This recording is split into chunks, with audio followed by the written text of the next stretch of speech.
Performance. இன்னும் எதுக்கு போய் அருவாக்குற வேலை எடுத்துக்கிட்டு இருக்க? விடுறா. விடுப்பா, நமக்குள்ள என்னப்பா? விடுறா. எனக்கு ஒண்ணும் ஆகலையா? விடுறா. ஏனாப்பா? சென்னை சரியான சூடு. Be careful man. எனக்கு பிடிச்ச விளையாட்டு விளையாடி இருக்கேன். பக்கத்துல எங்க அப்பா கூட இதான் ஓட்டிட்டு இருக்கான். இது எங்களுக்கு பிடிச்ச ஃபேமிலி விளையாட்டு. நான் தான் வீட்டுக்கு மூத்த பையன். எனக்கு கீழே 8 பேர். ஒரு 3 வருஷம் பிளாட்பாத்திலே போச்சு வாழ்க்கை. கூப்பிட்றேன் அசிஸ்டன்ட் வாங்க வாங்க. ஒரு ஆள் ட்ரெஸ்ஸை போடுது, ஒரு ஆள் பேண்டை கழுட்டுது, ஒரு ஆள் சட்டியை போடுது, ஒரு ஆள் செருப்பை போடுது. நீங்கள் இந்த கேரக்டர் நடிக்கிறேன் சார். ஆனால் மியூசிக் எடுத்துகிட்டு வந்து ஐயோ. வணக்கம் நேயர்களே, பிக் மவுண்ட் டிவியின் ஸ்டார்ஸ் வியூ நிகழ்ச்சியில் உங்களை சந்திப்பதில் மிக்க மகிழ்ச்சி. இன்றைய நிகழ்ச்சியில் நாம் காணவிருக்கும் சிறப்பு விருந்தினர் திரைப்பட நகைச்சுவை நடிகர் திரு விஜய் கணேஷ் அவர்கள். அண்ணா வணக்கண்ணே. வணக்கம் வணக்கம். எப்படி இருக்கீங்க? நல்லா இருக்கிறேன், நல்லா இருக்கு. ரொம்ப சந்தோஷம்ண்ணே. எனக்கு எப்படி உங்களை சந்திக்கிறதுல சந்தோஷமோ பார்த்துக்கிட்டு இருக்க நேயர்களுக்கும் ரொம்ப சந்தோஷம்.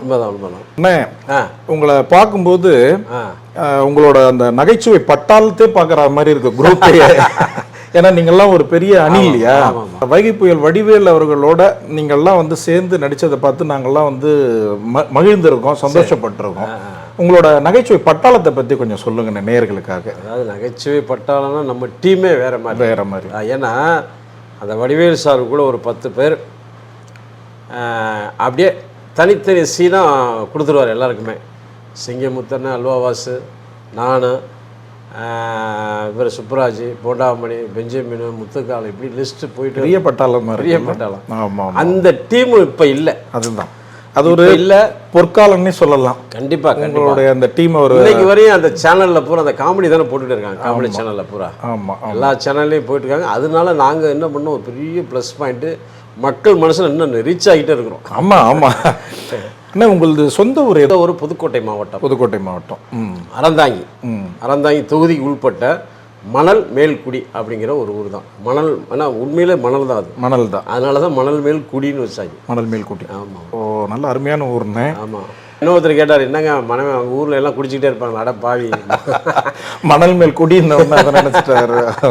குடி இருக்கிறது, மணல் மேலே குடி இருந்தாங்க, மணல் மேல் குடி. உங்களுக்கு நடிக்கணுன்ற ஆசை எப்படின்னா வந்தது, எப்படி வந்தது? சின்ன வயசுலேருந்து அந்த ஒரு ஆர்வம் வருது சார். நான் வந்து 10 வயசுலேயே இந்த இது பார்த்துருப்பீங்க, சாரி, ரதி மன்மதன் அப்படின்னு ஒரு இது இருக்கும். அதில் நான் ரதியாக வந்து வேஷம் போட்டு எங்கள் ஸ்கூல் 10 வயசுலேயே நான் பண்ணேன் எங்கள் சொந்த கோயிலில். அது அப்படியே கொஞ்ச நாள் அப்படியே இருந்துகிட்டு இருந்துச்சு.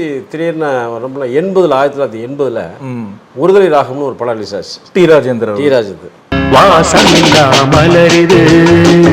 எங்கள் ஊருக்கும் மணவேல்குடிக்கும் பட்டுக்கோட்டைக்கும் வந்து 48 கிலோமீட்டர். ரிலீஸ் படம்னா நான் அங்கே தான் வரணும். அதனால் பட்டுக்கோட்டை தான் நாங்கள் படம் பார்க்க போவோம். ஒரு தீபாவளிக்கு நானும் என்னுடைய நண்பர்கள் எல்லாம் சேர்ந்து படம் பார்க்க போயிட்டோம். வீட்டில் சொல்லாமல் போயிட்டோம். ஃபஸ்ட்டு படம் சிவாஜி சார் நடித்த அந்த பட்டாக்கத்தி பைரவன்னு ஒரு படம் பார்க்குறோம். அதை ஃபஸ்ட்டு சிவாஜி சார் படம் பார்த்தோம். அடுத்து ராஜாமணியில் போய் ரஜினி சார் நடித்த அன்புக்கு நான் அடிமை படம் பார்க்குறோம். அடுத்து முடிஞ்சு 6 மணிக்கு வந்து சரி நீலான்னு ஒரு தேட்டரில் எல்லாம் புதுமுகமாக இருந்தாங்க. போய் பார்த்தா படம் ரொம்ப பயங்கர ஜாலியாக இருக்குது. புதுமுக சூப்பரான சாங்கு எல்லாம் பயங்கரமாக இருக்குது.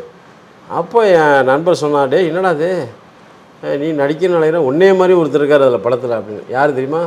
ரவீந்தர்னு ஒருத்தர் இருப்பார். ஓ, அதெல்லாம் நிறைய முடியோட. ஆமாண்ணா, ஒரு சுருள முடி நிறைய. அப்படியே ஃபோட்டோ பார்த்தீங்கன்னா அப்படியே இருக்கும். அப்போ அவரை பார்த்து தான் நடிக்கிறதுக்கு. ஆமாம், இது வந்து கொஞ்சம் அப்படியே தூண்டல் விட்டானுங்க. நான் வந்து தீவிரமான எம்ஜிஆருடைய ரசிகன். அண்ணா, இப்போ நீங்கள் நடிகர் வடிவேல் அவர்களோட நிறைய படம் நீங்கள் பண்ணியிருக்கீங்க.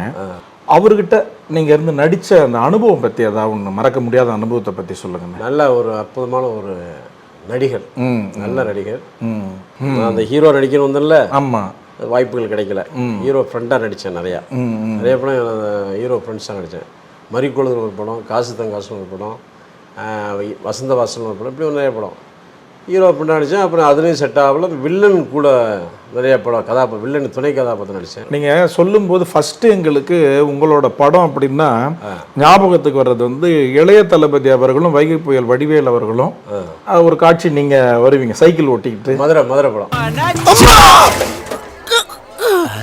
அது ரொம்ப கேஷுவலா ரொம்ப அழகா பண்ணிருப்பீங்க. சார் ரொம்ப சரியான டைமிங் சார். அந்த காமெடி ஹைலைட்டான காமெடி. மேல ஏத்த இல்லாம சாரி லாரின்னு சைட் அடிச்சிட்டா இருக்கு. அதாவது அந்த காமெடி வந்து வடிவேலு சார் எப்படின்னா முதல் நாள் நைட்டு பேசுவோம் சீன் எடுக்கும்போது. அவர் சம்மந்தப்பட்ட காமெடி சீனில் வந்து பேசுவார் உட்காந்து யாரை போகலாம் என்ன பண்ணலாம். அப்போ எனக்கு முதல் நாள் இது சொல்லவே இல்லை சீன். எப்போதுமே சொல்லுவார், எனக்கு சொல்லவே இல்லை. காலையில் அங்கே போனோன்னே யாராரோ போட்டு ட்ரெஸ் போட்டு பார்த்துருக்காங்க, ஒன்றும் செட் ஆகலை. டேரக்டருக்கும் பிடிக்கல. மாதேஷ் டேரக்டரு, டயலாக் ரைட்டர் வந்து பரதன். அங்கே வந்து போண்டாமணி எனக்கு முன்னாடி அவருக்கு அங்கே நிற்கிறான். நான் இப்போ கொஞ்சம் லேட் ஆகிடுச்சு போகிறதுக்கு. சரி சரி. எங்கடா கணேஷ் அப்படின்னு கேட்டிருக்காரு வடிவேல் சார். அந்த வராருண்ணா அப்படின்னு எனக்கு ஃபோன் அடித்தான். அண்ணே சீக்கிரம் அவங்க வந்து தேடுறாரு அப்படின்னா. அடி பிடிச்சா வண்டி எடுத்துகிட்டு ஓடி அந்த நேரம் போனால் என்ன கூப்பிட்றேன் அசிஸ்டன்ட் வாங்க ஒரு ஆள் ட்ரெஸ்ஸை போடுது, ஒரு ஆள் பேண்டை கழுதுது, ஒரு ஆள் சட்டியை போடுது, ஒரு செருப்பை போடுது. சீனு சொன்னாங்க, நீ நேராக வந்து அது ஒரு பொண்ணு அழகான பொண்ணு காய்கறி ஊற்றிட்டு இருக்கோம், அங்கே பார்த்துக்கிட்டே வந்து சைக்கிளில் வடிவேல் நிற்பார், மேலே மோதிடுறேன். இது வரையும் ஷார்ட் பண்ணாங்க. அப்போ மைண்டில் ஏற்றிக்கிட்டேன். ஒரே டைம் ஓகே ஆச்சு. மானு கத்துவார், என்னடா சோத்து திங்கிறீ என்னடா திங்க பீஸா அப்படின்னா அந்த காமெடி. சாரி பிரதர், நான் சோர்லாம் திங்கிறதில்ல, ஒன்லி பீஸா. அதெல்லாம் இங்கிலீஷில் வந்து அங்கே டப்பிங்கில் பார்த்துட்டு தான் இங்கிலீஷில் போட்டேன் டைலாக். வாட்டா ஃபிகர் சொல்லிட்டு வருவேன். அதெல்லாம் டப்பிங்கில் போட்டது தான். அப்புறம் கோ ஐஸே அப்படின்னு சொல்லிட்டு போவேன்.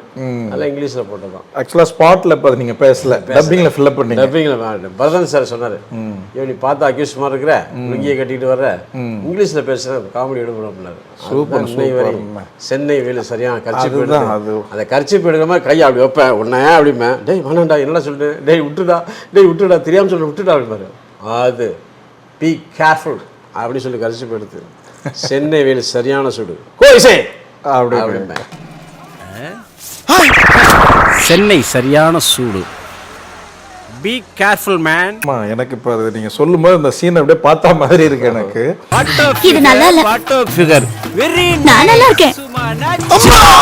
அண்ணா அடுத்தது பார்த்தீங்கன்னாக்கா நீங்கள் அந்த கோவை பிரதர்ஸ்ல பிளேயர் 10வது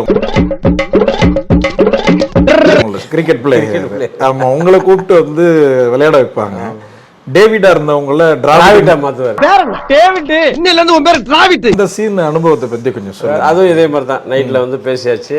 சரி நாளைக்கு வந்து மொத்தம் அதில் நிறைய பேர் ஆர்டிஸ்ட், சிங்கமுத்தன், அல்வாவாசு, பொண்டாமணி, சுப்ராஜ், ஏகப்பட்ட பேர் அது இருப்போம். எரிமலையா எகிரிக்கிட்டு இருக்கு, ஆப்பம்பட்டி தீமு பப்பரப்பான பல்ல இழுச்சிக்கிட்டு இருக்கு. பட்டாளமே காமெடி போயாச்சு. எல்லாருக்கும் வாழை மரத்தை கட்டி விட்டாங்க. அதான் இது வாழமட்டிய கல்யாண வீட்டுல களவாண்டு கொண்டாந்து கார்ல கட்டினா மட்டும் பார்த்தாள்.